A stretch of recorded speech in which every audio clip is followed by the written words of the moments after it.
शुरू होने जा रहा है देश का सबसे बड़ा मुकदमा, आपकी अदालत, रजत शर्मा के साथ।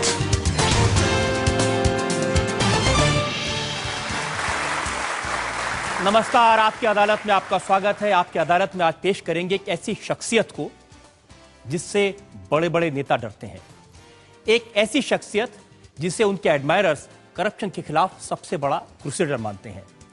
मुझे ट्विटर पर, फेसबुक पर हजारों मैसेजेस मिले, बार बार मैसेज मिले इस शख्सियत को आपकी अदालत में बुलाने के लिए।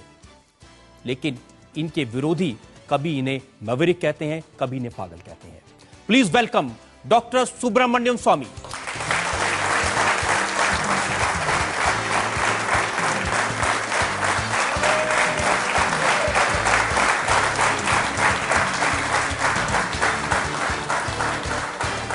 इससे पहले कि आज का मुकदमा शुरू करें, आज के जज श्रवण गर्ग की इजाजत चाहेंगे आज की कार्रवाई शुरू करने के लिए। कार्रवाई शुरू की जाए।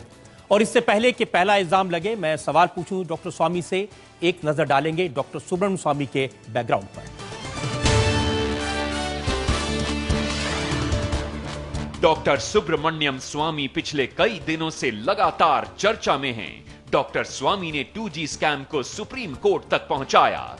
इनके केस की वजह से टेलीकॉम मिनिस्टर ए राजा जेल में हैं और 122 लाइसेंस कैंसिल हुए। डॉक्टर सुब्रमण्यम स्वामी की वजह से पी चिदंबरम मुश्किल में हैं। सुब्रमण्यम स्वामी ने हार्वर्ड से इकोनॉमिक्स में डॉक्टरेट किया। डॉक्टर स्वामी हार्वर्ड और IIT दिल्ली में इकोनॉमिक्स के प्रोफेसर रहे। राजनीति में डॉक्टर स्वामी की शुरुआत जेपी मूवमेंट के दौरान हुई। 1977 में डॉक्टर स्वामी मुंबई से लोकसभा का चुनाव जीते। चंद्रशेखर की सरकार में डॉक्टर स्वामी कॉमर्स और लॉ मिनिस्टर रहे। प्राइम मिनिस्टर नरसिम्हा राव ने डॉक्टर स्वामी को कैबिनेट रैंक दिया। डॉक्टर स्वामी ने कई सरकारों को गिराने में भूमिका अदा की। नए जमाने के लोग डॉक्टर स्वामी को कांग्रेस के खिलाफ क्रूसेडर के तौर पर जानते हैं। ट्विटर पर डॉक्टर स्वामी के 40,000 फॉलोअर्स हैं। सोशल मीडिया पर इनके बयान और अदालतों में इनके केस डॉक्टर स्वामी को हर रोज हेडलाइंस में बनाए रखते हैं।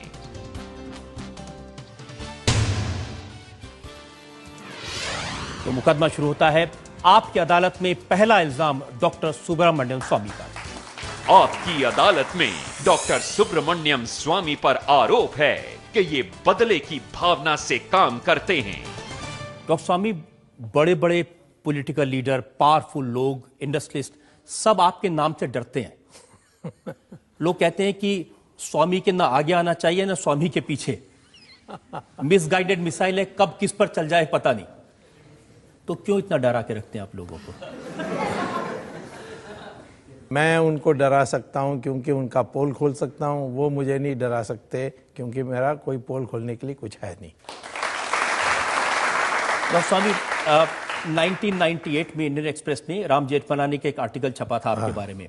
उन्होंने लिखा दिस डिजीज्ड इंसेक्ट, ये बीमार कीड़ा, और उन्होंने कहा था ये हर इंसान को बुरी तरह ब्लैकमेल करते हैं और जो इनके रास्ते में आता है उसे खत्म कर देते हैं। ब्लैकमेल करने की बात तब आएगी जब आपने कोई गलत काम किया है।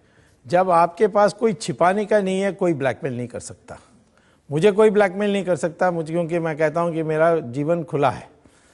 तो इसीलिए जब कोई कहता है मुझे ब्लैकमेलर, तो वो उस जो ब्लैकमेल होते हैं उन्हीं पर ज्यादा इल्जाम है, मेरे ऊपर नहीं है। कभी किसी ने आपको खरीदने की कोशिश की? अभी तक तो किसी ने ट्राई नहीं की।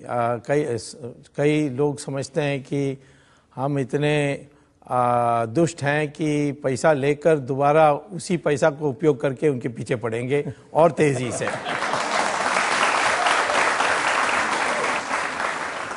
आप सबसे ज्यादा पीछे पड़े हैं पी चिदंबरम के। हाँ, क्या झगड़ा है उनसे? कोई झगड़ा नहीं है। देखिए, पहले जब हमने राजा के ऊपर केस डाला और वो फिर कारावास में गए, तो करुणानिधि ने कहा कि स्वामी ब्राह्मण है और राजा दलित है, इसीलिए ये कर रहा है। फिर कन्नीमोरी की बारी आई तो उन्होंने कहा स्वामी को कोई महिला पसंद ही नहीं है, कहीं ना कहीं किसी महिला के बुराई करते रहते हैं। अब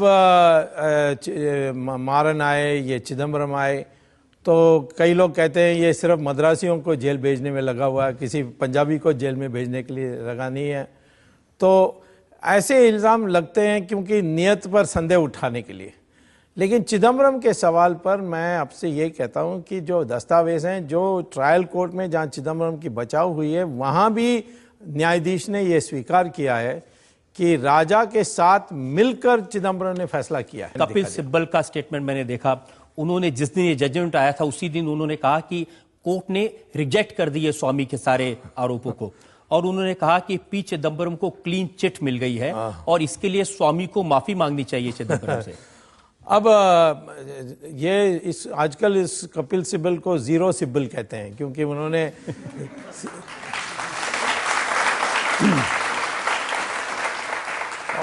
और मैंने देखा कि उसने जो भी पढ़ा है वो सब भूल गया है, और उसको ये नहीं पता है कि एक कोर्ट ने मुझे रिजेक्ट किया है, अब 2 कोर्ट और बाकी हैं। मैंने तो वैसे सीधा सुप्रीम कोर्ट में मैं चले गया हूँ।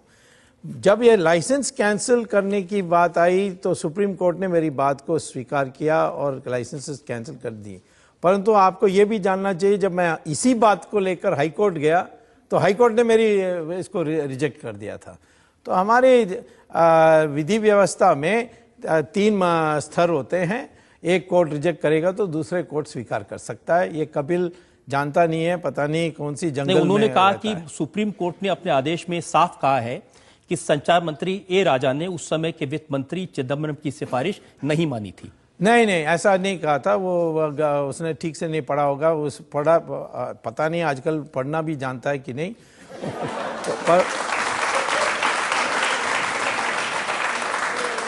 परंतु उन्होंने ये कहा कि उन्होंने फाइनेंस मिनिस्टर और फाइनेंस मिनिस्ट्री की सलाह नहीं मांगी। पर सवाल यह है कि सलाह नहीं मांगी तो फाइनेंस मिनिस्टर का दायित्व क्या बनता है? जब ये फैसला हो गया है कि चिदम्बरम और राजा दोनों मिलकर के फैसला करेंगे, और यदि राजा ने चिदम्बरम की सलाह ही नहीं मांगी तो ये चिदम्बरम का फर्ज बनता है कि वो कैबिनेट की मीटिंग बुलाए जाएं, ऐसी मांग करें और इस बात को ठीक करें। पर वास्तविकता ये है कि जरूर उन्होंने सलाह नहीं मांगी थी, परंतु जब फैसला होने की बात आई थी तब ये दोनों मिलकर के किया। लेकिन चिदम्बरम की एक इमेज है लोगों के सामने, बहुत बड़े वकील हैं, बहुत सक्सेसफुल लॉयर थे, उनके पास किसी पैसे की, सक्सेस की, शोहरत की, किसी चीज की कमी नहीं है। उन पर इस तरह के इल्जाम लगाएं आप? मैं तो कोर्ट में लगा रहा हूं, मैं तो बाहर नहीं लगा रहा हूं। मैंने कोर्ट में आज तक इतना सिद्ध कर दी है कि चिदम्बरम और राजा दोनों मिलकर फैसला किया। राजा जेल में है तो फिर चिदम्बरम क्यों नहीं उसके साथ जेल में होना चाहिए। तो आज मैं सुप्रीम कोर्ट में जब पेश करूंगा तर्क, मैं यही कहूंगा कि सेक्शन 13 प्रिवेंशन करप्शन एक्ट में लिखा है कि यदि कोई व्यक्ति अपने निर्णय से किसी और को लाभ पहुंचाता है और ये राष्ट्रीय हित में नहीं है तो वो 7 साल की सजा भुगतने की उम्मीदवार बन जाता है। देखिए, कोर्ट में आप तर्क देते हैं, हाँ। लेकिन बाहर आप कहते हैं चिदम्बरम ब्लैक मैजिक करते हैं, काला जादू करते हैं अपने आप को बचाने के लिए। चिदम्बरम तो यानी आप छूट देंगे तो मैं कहूँगा इतनी बेईमान मिनिस्टर हमारे देश में आज पैदा नहीं हुआ है।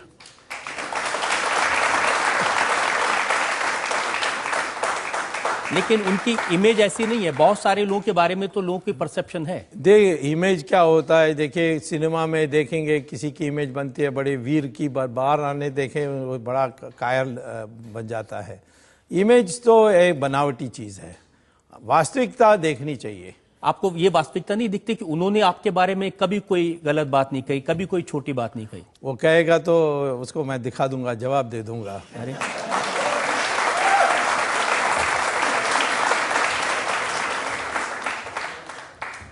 लेकिन आप जब भी किसी के पीछे पड़ते हैं, हाँ। चिदम्बरम का एक केस है, सोनिया गांधी का दूसरा, आप उनके नाम, उनकी एजुकेशन, उनका घर, उनका बर्थ, हर चीज के बारे में सवाल उठाते हैं। हाँ, तो उठाना चाहिए, झूठ है तो उठाना चाहिए। कोई कहे कि मैं कैम्ब्रिज यूनिवर्सिटी से डिग्री लिया हूँ या ली हूँ तो मुझे ज़रूर कोई मुझे बता दें कि ऐसा कोई नहीं है, ये झूठ बोल रहे हैं।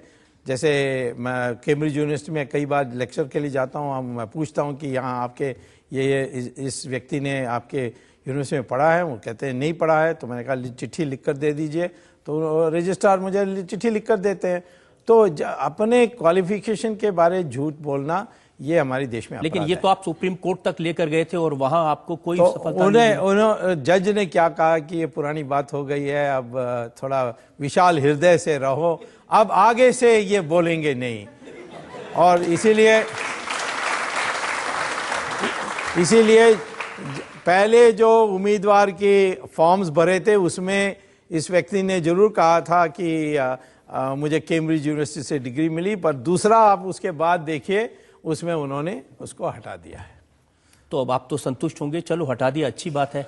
देखिए, कोई ऐसी बड़ी गलती करें तो उनको सजा तो मिलनी चाहिए। ऐसे मेरा कि कोई व्यक्तिगत सवाल नहीं है कि किसी को मैं माफ कर दूं। ये व्यक्तिगत सवाल ही तो है। देखिए, एक जमाना था जब आपने सोनिया गांधी को जयललिता के साथ बिठाकर अटल बिहारी वाजपेयी की सरकार गिराई थी। ये तस्वीरें आपको याद होंगी, उस समय आप बैठे हुए चाय पी रहे हैं सोनिया गांधी के साथ।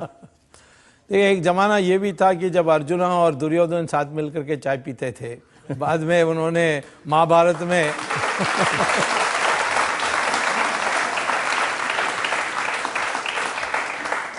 लेकिन ये सच है कि आप प्रधानमंत्री बनना चाहते थे, सोनिया गांधी ने आपके रास्ते में रोड़ा अटकाया, तो आपने सोचा कि एक दिन बदला लूंगा।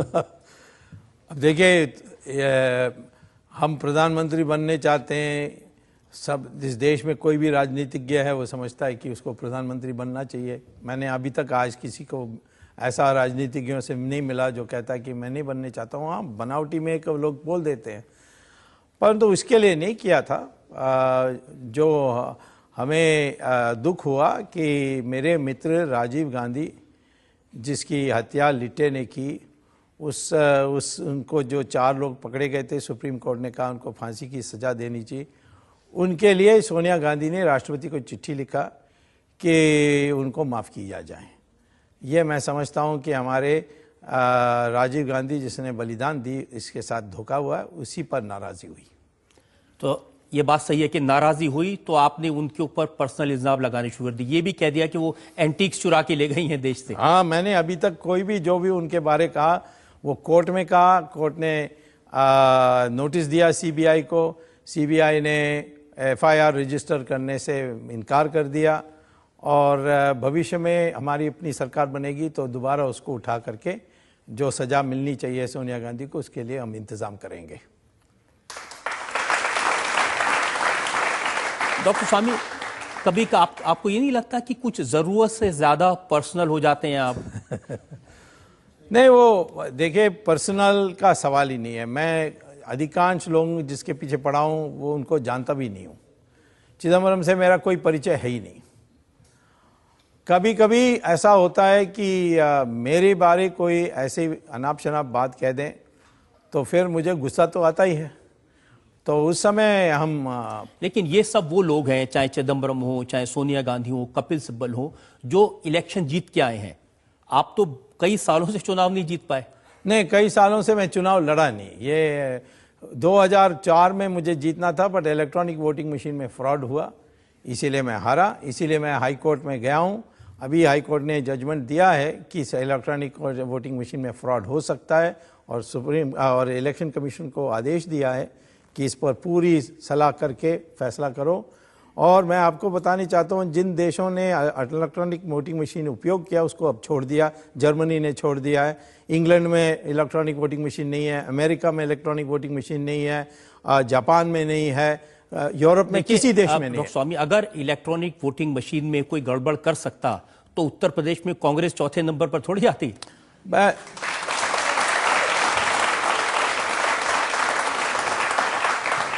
इलेक्ट्रॉनिक वोटिंग मशीन में इतना व्यापक यानी धांधली नहीं हो सकती है, परंतु मुझे तो पार्लियामेंट से बाहर रखने के लिए सोनिया गांधी कितनी हद तक भी जा सकती है। और 1 में करना डिफ़िकल्ट नहीं है, 10 में करना डिफ़िकल्ट नहीं है, 50 में भी करना डिफ़िकल्ट नहीं है।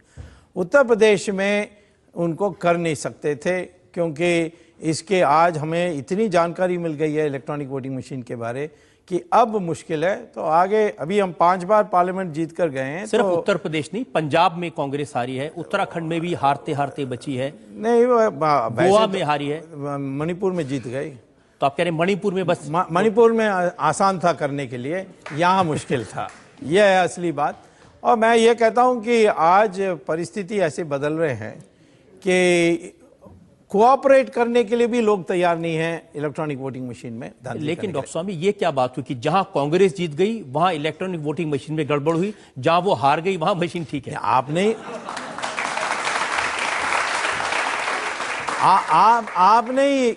ही तो कहा था कि ये हार गए यहाँ, तो इलेक्ट्रॉनिक वोटिंग मशीन कैसे उपयोग? तो यदि आपका तर्क को लेकर मैंने कहा मणिपुर में जीत गई तो वहां हो सकता था, मैंने ये नहीं कहा कि मणिपुर में हुआ, ये आपके तर्क को मैंने वहां अप्लाई किया था। तो अब ये इल्जाम भी आप मेरे ऊपर ही डाल रहे हैं। अखबार वालों का तो कोई हिसाब ही नहीं होता ना, कोई भी कभी भी तर्क दे सकते हैं, उनको ठीक करना मेरा वो भी एक जिम्मेदारी है। अच्छा, अब अखबार वाले भी आपके निशाने पर आएंगे? कोई अखबार वाले तो ऐसे आए हैं जिनको जो निशाने में आना ही चाहिए, कई ऐसे हैं जो बहुत ईमानदार हैं, और ऐसे भी हैं जिसका आपने देखा पेड न्यूज़ कितनी चल रही है। मैं नहीं कह रहा हूँ आप हैं, नहीं तो मैं इसमें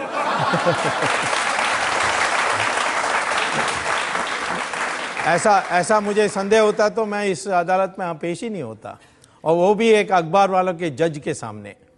चलिए, मुझे खुशी है कि आपने मुझे और जज साहब को तो कम से कम क्लीन चिट दे दी है। हाँ, दे दी है।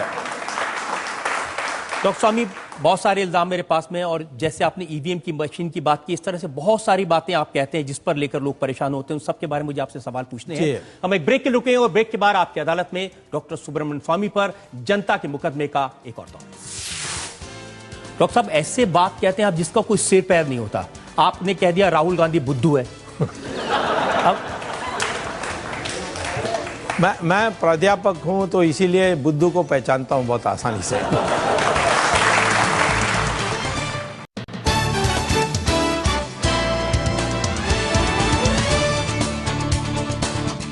Welcome back. आपकी अदालत में आज हम मुकदमा चला रहे हैं डॉक्टर सुब्रमण्यम स्वामी पर। आपकी अदालत में अगला इल्जाम। आपकी अदालत में डॉक्टर सुब्रमण्यम स्वामी पर इल्जाम है कि ये ऊल जुलूल बयान देते हैं। डॉक्टर साहब, ऐसे बात कहते हैं आप जिसका कोई सिर पैर नहीं होता। आपने कह दिया राहुल गांधी बुद्धू है। अब मैं प्राध्यापक हूं तो इसीलिए बुद्धू को पहचानता हूं बहुत आसानी से। अगर उनकी बैकग्राउंड देखें, वो पढ़े लिखे हैं, कॉलेज में गए हैं, हार्वर्ड में भी थोड़े टाइम रहे, आप भी हार्वर्ड में रहे हैं, तो हार्वर्ड वाले अगर वो बुद्धू हैं तो आप भी बुद्धू हो सकते हैं। देखिए, आपको तथ्य नहीं पता है। हार्वर्ड में प्रवेश करने के बाद 4 महीने के बाद उनको कह दिया कि तुम यहाँ के लिए ठीक नहीं हो, तुम चले जाओ, और हार्वर्ड से ड्रॉप आउट हैं। सेंट स्टीफेंस में हिंदी में फेल हो गए तो वहाँ भी डिग्री नहीं मिली, और फिर आखिर में कोई छोटा मोटा कॉलेज पता नहीं कहाँ था, फ्लोरिडा में क्रिश्चियन मिशनरीज का कॉलेज, वहाँ पता नहीं उनको डिग्री मिला कि नहीं। तो ये पढ़े लिखे, ये तो अखबार वालों का बनाई हुई इमेज है, वास्तविकता है कि वो बुद्धू है। देखिए, राजनीति में आदमी अगर कॉलेज की डिग्री ना हो, स्कूल की डिग्री ना हो, तो कोई बड़ी बात नहीं है। कामराज इतने बड़े लीडर थे, सही बात, पढ़े लिखे नहीं थे। सही बात है, और कामराज को हम सब इज्जत करते हैं। और मैं ये कहता हूं कि हमें डिग्री नहीं है इसका कोई आपत्ति नहीं है। आपत्ति इस बात है कि तो अब झूठा मोटा आप अपना क्वालिफिकेशन जब लिखते हैं ना, कि मैं कैम्ब्रिज में पढ़ी हूँ, जब पांचवी क्लास भी पास नहीं की है, और फिर इलेक्शन के आपने रिटर्निंग आपके नॉमिनेशन फॉर्म में लिख दें कि मैं कैम्ब्रिज यूनिवर्सिटी से डिग्री, इंग्लिश में डिग्री ली हूँ, तो उससे हमें आपत्ति है।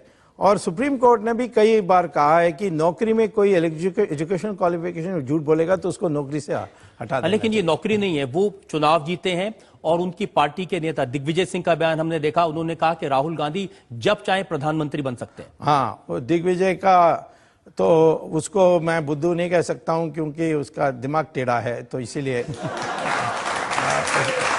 उसको बुद्धू नहीं कह सकता हूं। लेकिन मैंने अभी तक जो भी कहा है वो पूर्ण आधार के साथ कहा है। सोनिया गांधी जब बीमार थी, वो अमेरिका गई, इलाज के बाद जब वापस आई जी, तो टीआर बालू जो डीएमके के नेता उनको मिले, हाँ, तो ट्विटर पर आपने लिखा कि बालू सोनिया गांधी के डुप्लीकेट से मिलकर आ गए। हाँ, मैंने कहा कि बालू जो है उसको एक सफेद चमड़ी और दूसरे सफेद चमड़ी में फर्क को जानते नहीं है, और इसीलिए सोनिया गांधी से मिलें या डुप्लीकेट से मिलें ये उसको पता ही नहीं है। वो आकर बाहर में भले कहें सोनिया गांधी से मिलें, कोई भी यूरोपियन औरत से मिलके आते तो कह देते सोनिया गांधी से मैं मिल के आई हूँ। तो ये कहा था मैंने, ये नहीं कहा कि सोनिया का डुप्लीकेट। लेकिन ये आपने मजाक में कहा था या आप सीरियसली ऐसी बातें कहते वो हैं? ट्विटर में आप हर चीज को सीरियसली लेते हैं तो फिर आपके बारे भी सोचना पड़ेगा। आपने कहा कि प्रधानमंत्री को चिट्ठी लिखी कि मुझे अल कायदा से थ्रेट है।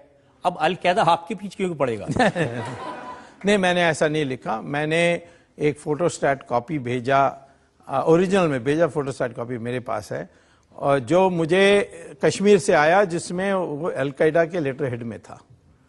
तो मैंने उनको चिट्ठी लिखा और मैंने ये नहीं कहा कि मेरा सिक्योरिटी बढ़ाओ, मैंने कहा जो आपको उपयुक्त लगता है वो करिए सिक्योरिटी के सवाल पर। फिर आपने ये भी कहा कि एलटीटी से आपकी जान को खतरा है। एलटीटी के मुझे कहने की जरूरत नहीं, क्योंकि एलटीटी ने हिट लिस्ट अनाउंस करने में मेरा नंबर 1 था, और ये जेएस वर्मा कमीशन जो सिक्योरिटी एस्पेक्ट्स पर ये राजीव गांधी के असोसिएशन के बाद बैठाई गई थी, उनके रिपोर्ट में है। तो देखिए, आपको एलटीटी से खतरा है, अल कायदा से खतरा है, और कांग्रेस का खतरा भी आपने मोल ले लिया है। हाँ, क्या जरूरत है इतने खतरे नहीं, परंतु उन सब के लिए मैं सबसे बड़ा खतरा हूं, इसीलिए वो कुछ नहीं कर पा रहे हैं। देखिए, जयललिता के बारे में एक जमाने में आपके मित्रता थी, फिर आपने कहा Jayalalithaa tried to get me murdered 12 times. 12 बार जयललिता ने मेरा कत्ल कराने की कोशिश की। हाँ, ये तो वैसे चन्ना रेड्डी की रिपोर्ट जो गवर्नर थे उस रिपोर्ट में है, जो सेंटर को भेजा गया, तभी नरसिम्हा राव ने मुझे जेड सिक्योरिटी कैटेगरी में सिक्योरिटी दिया था।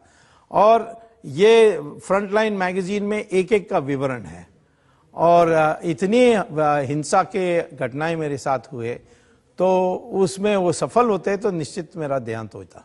तो आप कह रहे हैं कि जयललिता ने भी मारने की कोशिश की थी, और अभी आपने ये कहा कि कांग्रेस के लोगों ने भी आपको रायबरेली में, अमेठी में मारने की कोशिश की थी। वो तो एफआईआर दर्ज है उसमें। मैं गया था सोनिया गांधी की नॉमिनेशन फॉर्म्स को विरोध करने के लिए, मेरे गाड़ी को घेर के कांग्रेस वालों ने लाठी, बंदूक, ये सारी चीजों से उसको सर्वनाश करने की कोशिश की। मेरे ड्राइवर साहसी था, तो वो भीड़ से गाड़ी को बाहर निकाल ली थी, और इसीलिए हम बच गए थे। और फिर एफआईआर दर्ज हुआ है, उसके बाद कोई जांच नहीं हुई है, परंतु भविष्य में कभी एक नई सरकार आएगी दिल्ली में तो हम उस एफआईआर पर कार्रवाई करेंगे जरूर। लेकिन सुब्रमण्यम स्वामी में ऐसा क्या है कि अल कायदा भी, एलटीटी भी, कांग्रेस भी, जयललिता भी सब मारना चाहते हैं?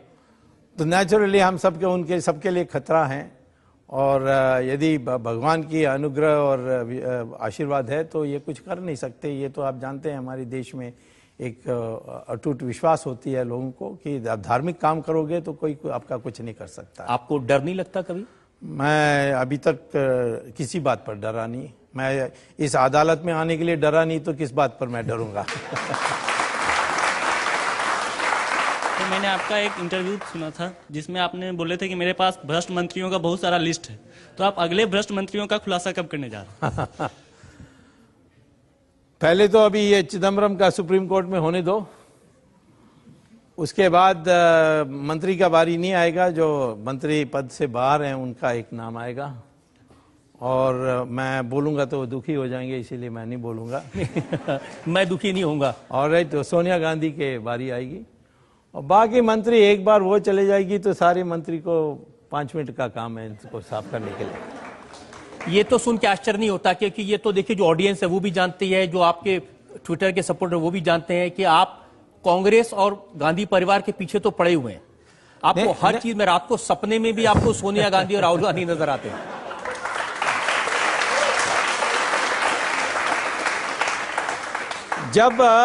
जब द्रोणाचार्य अर्जुना को सिखा रहा था कि तीर कैसा चलानी है, तो उन्होंने क्या कहा कि तुम्हारे ध्यान उस पक्षी को देख रहे हो, उसका आंख ही दिखना चाहिए और कुछ नहीं दिखना चाहिए, पर नहीं दिखना चाहिए।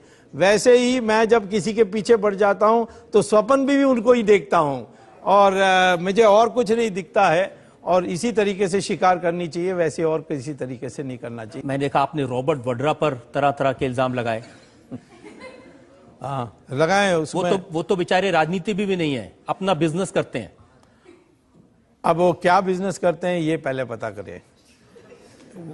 वो हांगकांग में क्या बिजनेस करते हैं, इटली में क्या बिजनेस करते हैं, इंडिया में उसके पास 6 जहाज हैं, वो कैसे उसके पास आ गए। ये मुझे लगता है कि ये स्कूल भी पास नहीं किया ये, और इसका कोई ज्ञान नहीं है। मैं सिर्फ वो क्या उसको कहते हैं, वो जिम्नेजियम में जाकर बॉडी बिल्डर बहुत अच्छे मसल, और उसने ज़्यादा इंजेक्शन ले ली मसल बढ़ाने के लिए, तो उस दिन बेहोश भी हो गए।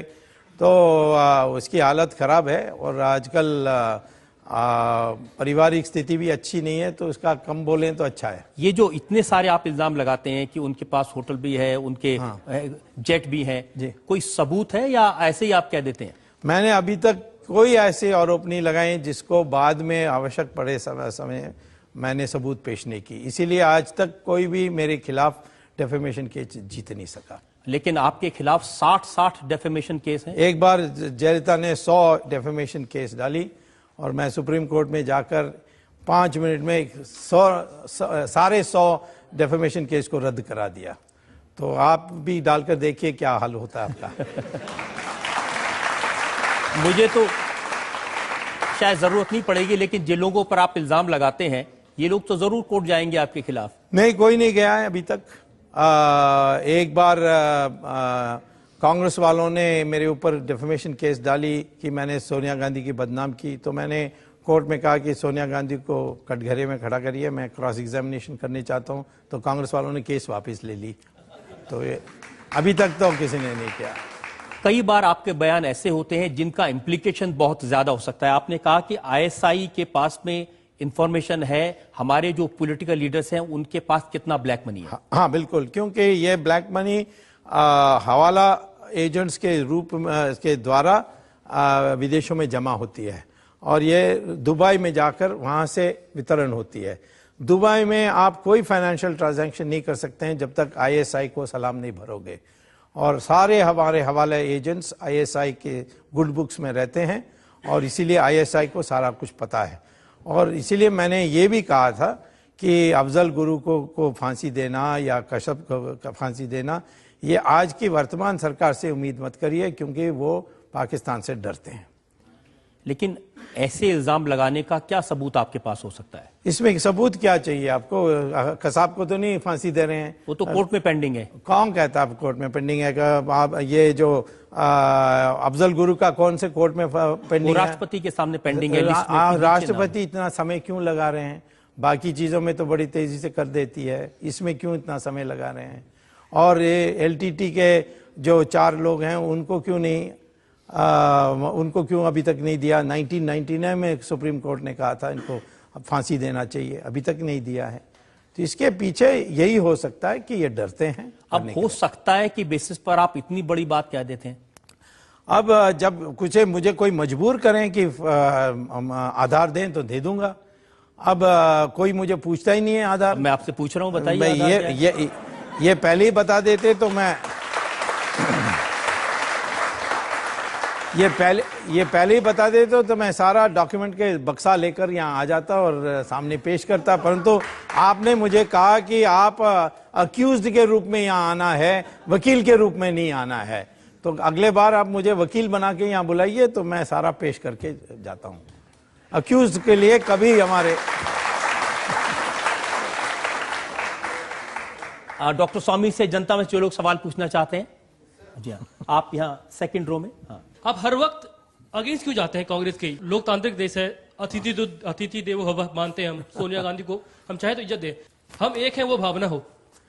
देखिए, ये गलती सीता ने भी की थी रामायण में कि जब रावण आए थे साधु बन के, तो उस मर्यादा के लिए उन्होंने लक्ष्मण रेखा भी पार कर दी।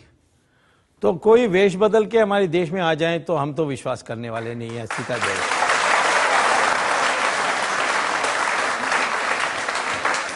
आप तो ऐसे कह रहे हैं कि आप सब विदेशियों के प्रति सस्पिशियस हैं। आपके भी तो चाइना में बहुत सारे दोस्त हैं। इजराइल में आपके दोस्त हैं? जो विदेशी मेरे दोस्त हैं उनके बारे में मुझे संदेह नहीं है, बाकी सबके बारे में मुझे संदेह है, क्योंकि आखिर में जो मेरे दोस्त बनते हैं उनको मैं पहचान लेता हूं, उनका भूमिका जानता हूं। जो आते हैं और अपने भूमिका के बारे झूठ बोलते हैं तो और पकड़े जाते हैं, तो फिर उसके बाद मुझे संदेह होना स्वाभाविक है। और इस देश में दोस्त बनना एक बात है, परंतु हमारी देश की सिंहासन में बैठने के लिए किसी विदेशी को अधिकार हम दे नहीं सकते। देखिए, ये तो आप इल्जाम नहीं लगा सकते, क्योंकि सिंहासन पर बैठने से तो सोनिया गांधी ने इनकार किया, उन्होंने तो त्याग किया, बनी बनाई प्राइम मिनिस्टरशिप छोड़ दी। यदि ऐसा होता तो ये जो चिट्ठी उन्होंने लिखी थी 14 मई 2004 को राष्ट्रपति को 340 एमपीज के साथ, हर एक एमपी से ये लिखवाया गया था कि मैं फलाना फलाना इस निर्वाचन क्षेत्र से निर्वाचित सोनिया गांधी के प्रधानमंत्री पद के लिए मैं प्रस्तावित करता हूं, और ये राष्ट्रपति को लिखा था। तो उसमें एक चिट्ठी ये भी था, मैं सोनिया गांधी रायबरेली से निर्वाचित सोनिया गांधी के नाम प्रस्तावित करती हूं। तो इसीलिए ये झूठ है कि वो नहीं चाहती थी। और मैं ये जानता हूं कि टीवी में आ रहा था उस दिन 17 मई 2004 को कि 5 बजे सोनिया गांधी आएगी प्रधानमंत्री राष्ट्रपति के पास दावेदार बनकर, और मैं उसी दिन मुझे राष्ट्रपति ने बुलाया था 12:30 बजे, और मैंने बताया कि ये बन नहीं सकती, हमारे विधि व्यवस्था के अनुसार, हमारे कानून के अनुसार वो बन नहीं सकती, और मैंने सबूत पेश किया। राष्ट्रपति ने फिर 3:30 बजे चिट्ठी लिखी सोनिया गांधी को कि आप 5:30 बजे आने वाले थे, अब मत आइए, क्योंकि उसमें जो मैंने सीधे प्रत्यक्ष नहीं देखा, परंतु जो उपस्थित थे उस दिन जनपद में, उन्होंने देखकर मुझे बताया, नाम मैंने बता सकता हूं, और उन्होंने बताया कि उसमें लिखा था कि ये आरोप आई हैं और इस पर मुझे जांच करनी है, और यदि आपको सरकार बनाने के लिए कुछ बात करनी है तो अगले दिन आप 10 बजे आइए। मैं कांग्रेस वालों को कहता हूं कि मैं जो कह रहा हूं वो सही नहीं है। तो वो जो 3:30 बजे की चिट्ठी आई थी, जो जिसका लास्ट पैराग्राफ मनमोहन सिंह ने एमपीज के सामने पढ़ी थी 5 बजे, उस चिट्ठी को बाहर कर दीजिए। आज तक कांग्रेस वालों ने ये नहीं माना है, तो ये बिल्कुल सही नहीं है। मैं आपकी बात मान लेता हूं कि आपकी चिट्ठी, आपके इंटरवेंशन से सोनिया गांधी प्रधानमंत्री नहीं बनी पहली बार, लेकिन दूसरी बार तो उनके पास मौका था। नहीं, वो कानून आज भी लागू है, और मैं आपको बता सकता हूं आज, और आधार मत पूछिए, राहुल गांधी भी नहीं बन सकता है। अब आधार क्यों ना पूछेंगे? ये क्या बात? क्योंकि ये मैं उस समय तक रहस्य रखूंगा जब ये नौबत आएगी। तो और बहुत सारे रहस्य मेरे पास भी हैं आपके बारे में। हम एक और ब्रेक के रुकेंगे, और ब्रेक के बाद आपकी अदालत में डॉक्टर सुब्रमण्यम स्वामी पर जनता के मुकदमे का एक और। दिग्विजय सिंह तो ये कहते हैं कि वो बाबा कम और बिजनेसमैन ज्यादा हैं। मैं तो कहता हूं कि दिग्विजय सिंह आदमी कम है, जानवर ज्यादा है।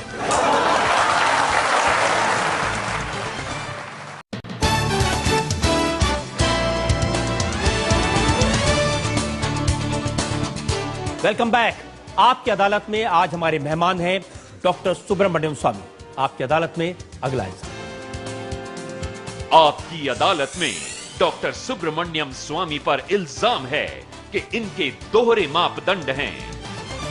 डॉक्टर स्वामी, आपने करप्शन के इल्जाम लगाए, हमने अभी बात की, आपने ए राजा के बारे में बताया, पी चिदम्बरम के बारे में बताया, आपने कपिल सिब्बल को जीरो कह दिया, सब पर आरोप लगाते हैं, लेकिन इन सबके जो मुखिया हैं, मनमोहन सिंह प्रधानमंत्री, उनको आप कहते हैं ये साधु आदमी है।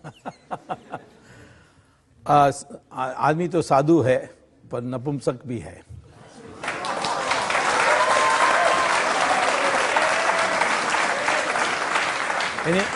यानी राजनीतिक दृष्टि से नपुंसक हैं। वो हमारे इतिहास में जब द्रौपदी का वस्त्र हरण हो रहा था, तब ये साधु व्यक्ति भीष्माचार्य देखते रह गया। तो तब कृष्ण भगवान ने अर्जुना को कहा था कि जब तक ये कौरवों के साथ जंग के मैदान में, यानी युद्ध के मैदान में नहीं आता है, तब तक इसको आदर देना है। जिस दिन वो आ जाएगा जंग के मैदान में, उस दिन इसकी वध करना है।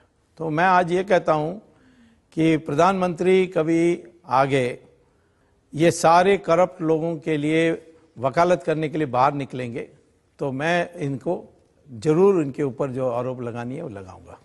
वो तो आपके 40 साल के दोस्त हैं, उनके बारे में आप इतनी खराब बातें कह रहे हैं। नहीं, मैंने खराब बात नहीं कहा, मैं वो अच्छे आदमी हैं, साधु आदमी हैं, ये सब मैंने कहा। भीष्म पितामह से कंपेयर कर दिया। हाँ, वही पितामह कोई कम थे, उनको तो इतनी ज्ञानी मानी जाती थी, उनको एक प्रकार से आचार्य मानी जाती थी। फिर भी उन्होंने ये जो गलती की कि द्रौपदी का वस्त्रहरण वो देखते रह गए, इसके लिए उनको सजा मिली थी। तो आज मैं यही कहता हूं कि द्रौपदी की वस्त्रहरण के बाद उन्होंने कौरवों के साथ युद्ध किया साथ, तब कृष्ण भगवान ने कहा कि अब है ये धर्म है कि आप उसका वध करें। लेकिन डॉक्टर मनमोहन सिंह के बारे में तो सुप्रीम कोर्ट ने भी ये कहा कि पीएमओ के अफसरों ने गड़बड़ की होगी, उन्हें इन्फॉर्म नहीं किया होगा, उनका कहीं इसमें इन्वॉल्वमेंट नहीं है। ये तो मैं भी कहता हूं, परंतु मैंने ये कहा कि ये होने के बाद कल ये कहीं वकालत करेंगे तो फिर हम निश्चित तौर पर उनको भी दोषी मानेंगे। आप ये कह के उन्हें डरा रहे हैं कि आप वकालत मत करना? हम दोनों कर रहे हैं, डरा भी रहे हैं कि सावधान मत करो, भगवत गीता से सीखो, महाभारत से सीखो। और दूसरा है कि मैं ये समझता हूं कि आपने सवाल पूछा, इसका मैंने जवाब दिया। देखिए, ये एक उदाहरण है जहां पर एक ईमानदार आदमी है जिस पर आपने सवाल नहीं उठाया, लेकिन एक बेईमान आदमी है, येदुरप्पा। हाँ, कर्नाटक के मुख्यमंत्री रहे थे, बीजेपी के लीडर हैं, करप्शन के चार्जेस हैं, और आपने बीजेपी के प्रेसिडेंट को चिट्ठी लिख के कहा कि येदुरप्पा को मुख्यमंत्री बना दिया जाना चाहिए। चिट्ठी नहीं लिखा, परंतु बयान दिया कि इसको बनाना चाहिए, क्योंकि येदुरप्पा के बारे जो आरोप है वो कृष्णा पे, SM कृष्णा पे भी लगती है और धर्म सिंह पर भी लगती है। और मैं समझता हूं कि ये जो संतोष हेगड़े ने जो रिपोर्ट दी वो एक तरफा रिपोर्ट है, ये उनके साथ अन्याय हुआ है।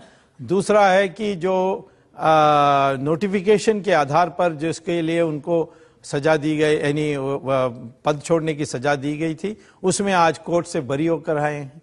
तो इसीलिए मैं समझता हूं कि मिस्टर येदुरप्पा को निश्चित तौर पर दोबारा मुख्यमंत्री बनाना चाहिए। डॉक्टर स्वामी, जो आदमी जिस पर इतने भ्रष्टाचार के आरोप लगे हैं उन्हें उनकी पार्टी ने हटा दिया, आपके जैसा आदमी जो दावा करता है मैं भ्रष्टाचार के खिलाफ लड़ रहा हूं, उनको वापस लाने की बात करें, अजीब बात नहीं है? अजीब बात नहीं है, इसमें वजन है। इसीलिए मैं बोल रहा हूं कि मैं क्यों अपने इमेज के लिए बचाने के लिए मैं भी इसकी बुराई कर सकता हूं, परंतु जब अन्याय हुआ है तो मुझे लगता है कि आप राजनीति का खेल खेल रहे हैं। देखिए, उसमें एक बार जब रामचंद्र जी ने बाली को पेड़ के पीछे छिपकर उसको हत्या की, तो मरते समय बाली ने कहा, ए मर्यादा पुरुषोत्तम, तुम पेड़ के पीछे चिपके मुझे मारते हो, ये कहाँ है तुम्हारी क्षत्रियपन? तब राम ने कहा बाली को, तुम कौन होते हो मुझे नैतिकता समझाने के लिए, जो सुग्रीव की बीबी को चोरी कर दी, जिसने उसकी राजधानी छीन ली, तुम्हें कोई अधिकार नहीं है नैतिकता बात करने के लिए। वैसे ही मैं उन लोगों को कहूंगा जो मुझसे नैतिकता की भाषण देते हैं येदुरप्पा के बारे, आप कौन होते हैं मुझे नैतिकता की भाषण देने के लिए? मैंने ये सोचा कि आज की परिस्थिति में जो मैंने देखा है, इनके साथ अन्याय हुआ है, इसीलिए उनको दोबारा मुख्यमंत्री बनाना चाहिए।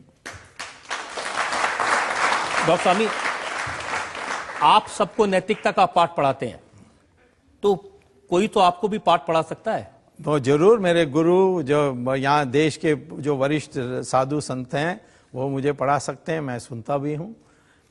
मैं अपने को इतना नहीं समझता हूँ कि मैं सर्वज्ञानी हूँ।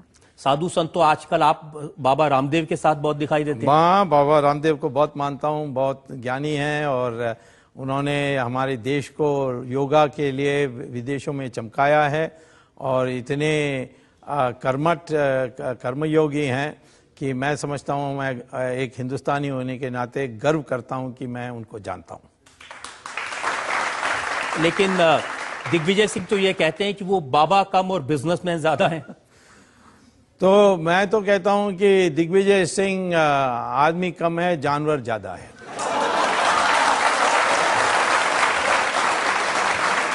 लेकिन डॉक्टर स्वामी, ये सच नहीं है कि बाबा रामदेव के ऊपर इल्जाम लगे हैं 5 करोड़ रुपए का उन्होंने टैक्स जमा नहीं कराया, विदेशों में वो पैसा ले गए?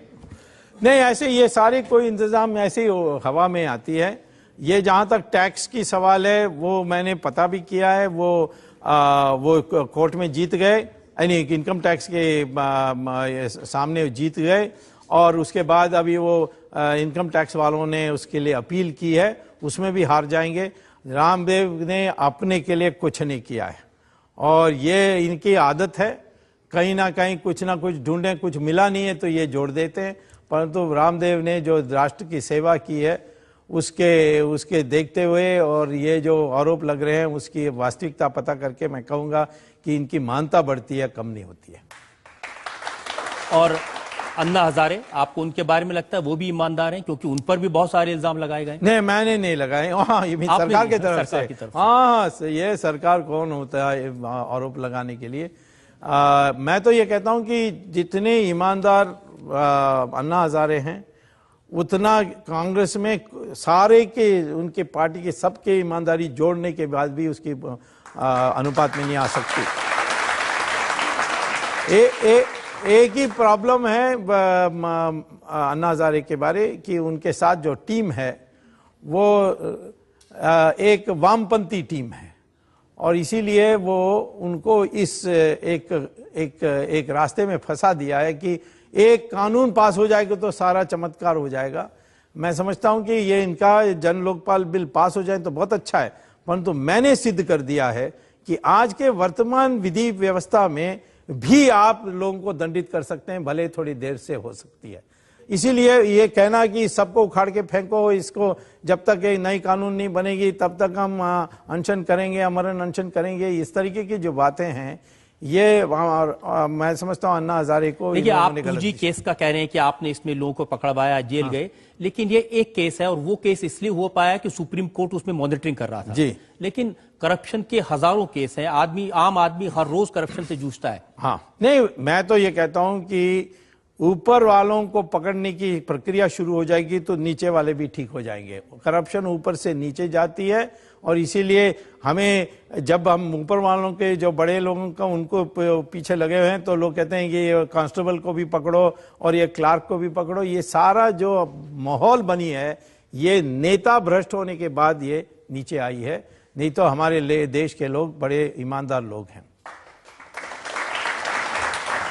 जनता में लोग सवाल पूछना चाहते हैं इस तरफ से। मैं पूछना चाहती हूँ कि आप करप्शन छोटे छोटे चीजों के लिए क्यों नहीं देखना चाह रहे? आप सीधे प्रधानमंत्री में हारे हो, इसकी वजह से आप ऐसा कर रहे हो। नहीं, आप मुझे प्रधानमंत्री बना दीजिए, मैं जो आप कहेंगे वो करूंगा। तो मेरे लिए, हमारे लिए ऑफ कोर्स, क्योंकि नहीं, वो इसीलिए मैं कह रहा हूं कि मैं एक व्यक्ति होने के कारण अपने साधन पर जो सीमित है और अपने समय पर वो भी सीमित है, उस पर मैं जितना कर सकता हूं कर रहा हूं, परंतु इसको भी करूं उसको भी करूं, इतनी व्यापक करना है तो मुझे कोई सरकार का यंत्र चाहिए। इसीलिए मैंने प्रधानमंत्री का पूछना चाह रही हूँ कि आप सिर्फ कांग्रेस पे ही क्यों सवाल उठा? क्योंकि मैं बता रहा हूं, ये अच्छी बात आपने उठाई। मैंने कांग्रेस पर इसीलिए निशाना किया है क्योंकि कांग्रेस अपने ऊपर केस नहीं डालेगी। जो विपक्ष में बेईमान है उसके ऊपर कांग्रेस केस डाल सकती है, तो सारा केस मैं क्यों डालूं? उनके लोगों को तनख्वाह मिलती है केस डालने के लिए, वो नहीं डालते हैं। अपने ऊपर नहीं डालते हैं वो तो मैं समझ सकता हूं, क्योंकि अपने पांव पर क्यों को लाड़ा फेंके, परंतु उसके लिए मैं कर सकता हूं, क्योंकि अपने ऊपर केस नहीं डाल सकते, मैं डाल सकता हूं। परंतु विपक्ष के ऊपर केस डालने के लिए कांग्रेस को कोई नहीं रोक रहा है, तो इसीलिए कांग्रेस वालों को पूछिए कि विपक्ष के ऊपर क्यों नहीं केस डाल रहे हो। आप कह रहे हैं कि जो बीजेपी के चीफ मिनिस्टर्स हैं उनके खिलाफ आप केस नहीं करेंगे? मैं नहीं करूंगा। मैं क्यों करूंगा? ये तो कांग्रेस का जिम्मेदारी है। हमारे उनसे उनके सारे लोग, उनके जो हैं अधिकारी, सबको तनख्वाह मिल रही है इसके लिए, वो नहीं करें, मैं करूं। ये मैं तो नाम पर स्वामी होऊंगा, परंतु असली स्वामी नहीं हूं मैं। एक और ब्रेक के लिए रुकेंगे और ब्रेक के बाद आपकी अदालत में सुब्रमण्यम स्वामी पर जनता के इल्जामात और सवालात का एक और दौर।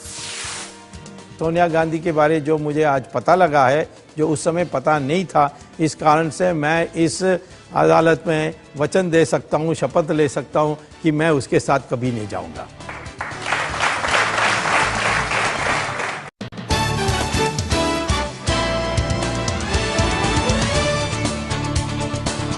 Welcome back.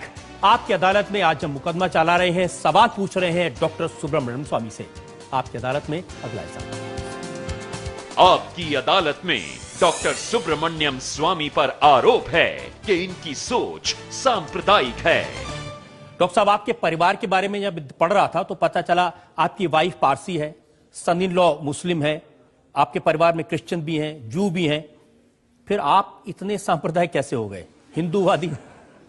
हिंदूवादी होना सांप्रदायिक नहीं है। दुनिया में हमने एक उदाहरण प्रस्तुत किया है। पारसी लोग भाग के आए हिंदुस्तान में, पारसी लोग यूरोप भी गए और देशों में भी गए, सब जगह में उनकी समाप्ति हो गई, परंतु हिंदुस्तान में एक जगह में वो आज भी पनप रहे हैं। आज हमारी चीफ जस्टिस जो है वो भी पारसी हैं, जो कल तक जो एयरफोर्स का एयर चीफ था वो भी पारसी था, हमारे अटॉर्नी जनरल सोली सराफ जी भी पारसी थे, हमारे सबसे बड़ा इंडस्ट्रियलिस्ट रतन पारसियों से आपको प्रॉब्लम नहीं है? मुझे लगता है प्रॉब्लम आपको मुस्लिम से है। हाँ, ओके, तो मुसलमान से भी मुझे कोई प्रॉब्लम नहीं है। यदि वो मुसलमान कहें कि मेरा पूर्वज हिंदू है तो मैं उसको अपना परिवार का हिस्सा मानूंगा। मेरा प्रॉब्लम है उन मुसलमानों के साथ जो समझते हैं कि गौरी और गजनी उनका पूर्वज है। इसी में समस्या। कौन किसको अपना पूर्वज मानता है, ये अधिकार उनका है ना, आप क्यों बीच में आते हैं? नहीं, अधिकार उनका नहीं है, क्योंकि आजकल साइंटिफिक स्टडी है, उसको कहते हैं डीएनए। ये डीएनए स्टडीज के अनुसार मुस्लिम और हिंदू एक ही डीएनए के हैं, और इसीलिए ये तभी हो सकता है कि ये मुसलमान हिंदू से आया है। देखिए, मैंने आपका वो आर्टिकल पढ़ा जिसमें आपने लिखा था how to wipe out Islamic terror. हाँ, और उसमें आपने तरह आपने कहा कि काशी विश्वनाथ में जो मस्जिद है मंदिर के साथ उसको हटा देना चाहिए, 300 और मस्जिदें हैं उनको हटा देना चाहिए। ये कम्युनल बातें नहीं है? नहीं, कम्युनल बात नहीं है, क्योंकि सऊदी अरेबिया में भी मस्जिद को हटाते रहते हैं सड़क बनाने के लिए। ये मस्जिद सिर्फ नमाज पढ़ने के लिए जगह है, ये धार्मिक स्थल नहीं है।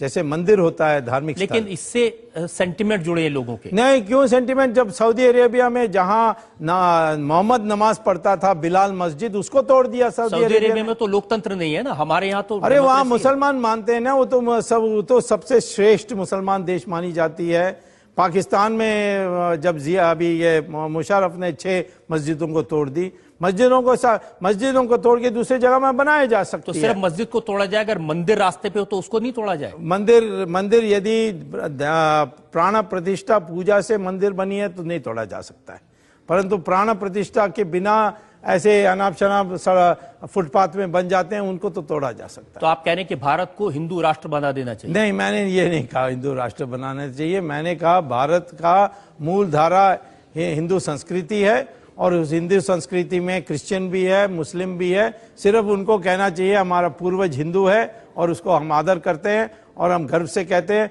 तो हम सारे एक परिवार के हो जाएंगे जिसको हिंदुस्तानी कहेंगे। तो आपने ऐसी बातें कही, इसीलिए हार्वर्ड ने आपको प्रोफेसरशिप से निकाल दिया? प्रोफेसरशिप से नहीं निकाला, हमारा कोर्स को कैंसिल कर दिया। वो एक प्रकार से मेरे लिए बहुत अच्छा किया, क्योंकि पिछले 10 साल से मैं 2 महीने हर साल जाता था अमेरिका और वहाँ पढ़ा के आता था। अब मैं 12 महीने इंडिया में रहकर और सिरदर्द बनूंगा हमारे मित्रों के साथ।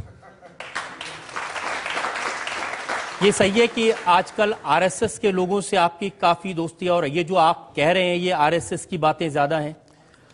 आरएसएस एक राष्ट्रवादी संगठन है और उनका सिद्धांत मेरे से मिलता जुलता होगा, क्योंकि उनके अनेक कार्यक्रम में मुझे आमंत्रित करते हैं। मेरे पास में कुछ पुराने अखबार हैं। हाँ। 25 जनवरी 1993 का अखबार है। हाँ। इसमें आपने कहा कि RSS and all it's front organisations, RSS उसके जो संगठन है, इन सबको टेररिस्ट ऑर्गेनाइजेशन डिक्लेयर कर देना चाहिए। हाँ, ऐसा जरूर आप पुरानी बातें निकाल सकते हैं, बट जब कभी ऐसा भी होता है जब मियाँ बीवी की झगड़ा हो जाती है, कई बातें कहा जाती है, और जब दोनों दोबारा एक साथ हो जाते हैं, सिर्फ दुष्ट लोग पुरानी बातों को याद रखते हैं। आपने 21 अप्रैल 1993 को यह कहा था कि आरएसएस और विश्व हिंदू परिषद प्रो हिंदू नहीं है, ये एंटी हिंदू है। तो वही मैं कह रहा हूं ना, जब हमारी दोस्ती हो गई तुम आप क्या दोबारा ये विभाजन कराने चाहते हैं। मैं उनको याद दिलाना चाहता हूं कि स्वामी ने क्या क्या कहा था। अब उनको पता है, आपको उनको बताने की जरूरत नहीं है। सब दोनों को पता है कि उन्होंने मेरे बारे क्या कहा, मैंने उनके बारे क्या कहा। दोनों ने मिलकर राष्ट्र हित के लिए साथ आए हैं। आप राष्ट्र हित के पक्ष में नहीं है, मैं जानता हूं, इसीलिए आप विभाजन करने में लगे हुए हैं। कांग्रेस के नेता और दिग्विजय सिंह ने तो बार बार ये कहा कि सुब्रमण्यम स्वामी आरएसएस के एजेंट हैं, इनका इस्तेमाल आरएसएस कर रहा है रामदेव और अन्ना हजारे को फ्रंट बना करके। तो ठीक है, हम तो गर्व से कहते हैं कि आरएसएस हमें इस्तेमाल करें तो हम स्वागत करेंगे। और आप रामदेव का इस्तेमाल करेंगे? और रामदेव का कोई इस्तेमाल नहीं कर सकता, वो सर्वज्ञानी है और वो हमें आशीर्वाद देते हैं, तो इसीलिए हम उनके साथ मिलकर काम कर रहे हैं। और आप दोनों मिलकर अन्ना हजारे का इस्तेमाल कर रहे हैं?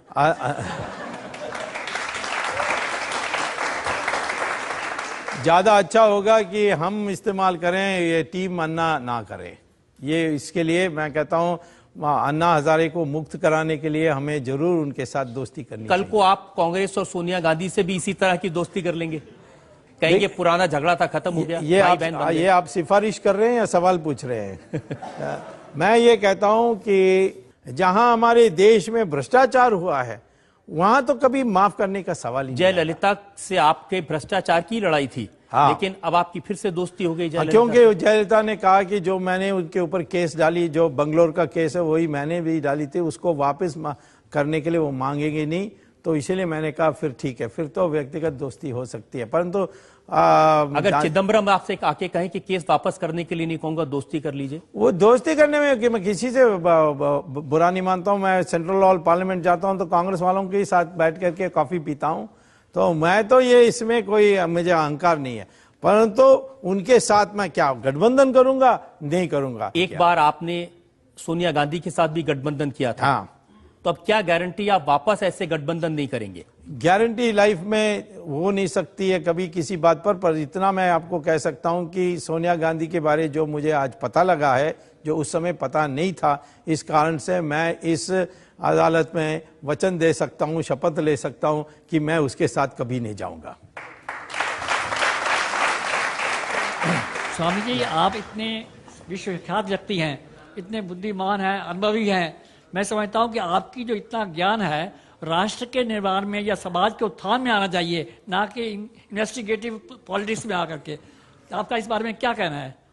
ठीक है, मुझे मेरी जन्म पत्री के अनुसार 1 साल के अंदर मैं जरूर सत्ता में आने वाला हूं, तब आपकी पूरी बात हो जाएगी। उनका कहना है कि आप हार्वर्ड से एजुकेटेड हैं, चाइना वो कह रहे हैं कि आप ये इन्वेस्टिगेट छोड़ के काम नहीं करके डिस्ट्रक्टिव काम नहीं कहा उन्होंने। ये तो आप पत्रकार होने के बाद शरारत कर रहे हैं। उन्होंने कहा कि इन्वेस्टिगेटिव काम छोड़कर आप सत्ता में कुछ रचनात्मक काम करके दें। वो तो मैं कह रहा हूं कि उसके लिए भी एक समय था जब आप कह रहे हैं कि 1 साल में आप सत्ता में आ जाएंगे। अभी तो इलेक्शन, मैंने ये नहीं कहा था, मैंने कहा जन्मपत्री कहती है कि 1 साल में आने वाला हूं। लेकिन इलेक्शन तो 2014 में है। वो तो आप कहते हैं, मैं तो कह रहा हूं, आज दावे से कह रहा हूं कि इस साल के अंत तक चुनाव हो जाएंगे लोकसभा के लिए।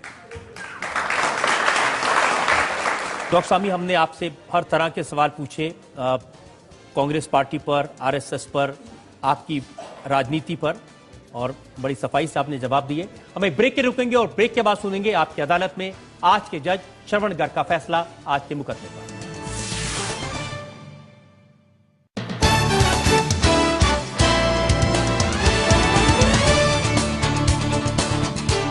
Welcome back. आपकी अदालत में आज हमने मुकदमा चलाया डॉक्टर सुब्रमण्यम स्वामी पर। हमने डॉक्टर स्वामी से पूछा उनके उल्टे सीधे बयानों के बारे में, हमने उनसे पूछा कि वो कांग्रेस के इतना खिलाफ क्यों हैं, हमने उनसे पूछा वो चिदम्बरम के पीछे क्यों पड़े हैं, हमने डॉक्टर स्वामी से पूछा आरएसएस से, स्वामी रामदेव से, अन्ना हजारे से उनका क्या रिलेशन है।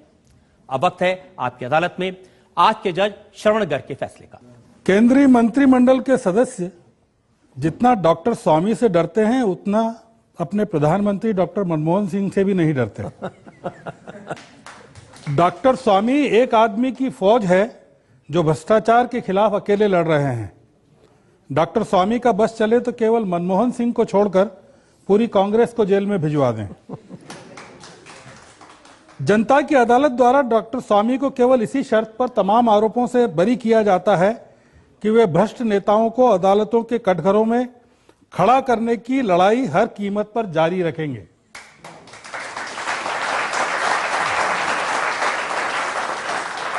देश के मुस्लिमों के बारे में उनकी धारणा को डॉक्टर स्वामी के व्यक्तिगत विचार माना जाना चाहिए। अदालत डॉक्टर स्वामी को बाइज्जत रिहा करती है।